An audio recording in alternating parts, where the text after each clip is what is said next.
March two NBR complete shutdown সহ টানা ১.৫ মাস ধরে চলা আন্দোলন ও কর্মসূচি প্রত্যাহার করে কাজে ফিরেছেন আন্দোলনরত জাতীয় রাজস্ব বোর্ডের কর্মকর্তারা। এদিকে এনবিআরে কমপ্লিট শাটডাউন কর্মসূচির কারণে শনি ও রোববার চট্টগ্রাম কাস্টমস হাউসে কাজ হয়নি।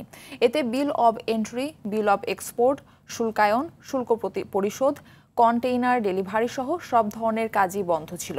ফলে অচলাবস্থা তৈরি হয় চট্টগ্রাম বন্দর ও ২১টি বেসরকারি অফ ডকে। কর্মসূচি প্রত্যাহার করায় গতকাল সন্ধ্যায় বন্দরের বিভিন্ন গেইটে কাস্টমস কর্মকর্তারা দায়িত্ব পালন শুরু করেন।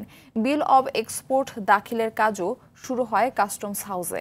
চট্টগ্রাম সি&এফ এজেন্ট অ্যাসোসিয়েশনের সভাপতি SM সাইফুল আলম বলেছেন, গেল সন্ধ্যা থেকে রপ্তানি চালানোর শুল্কায়ন কার্যক্রম শুরু হয়েছে। আজ থেকে পুরোদমে কাজ চলবে।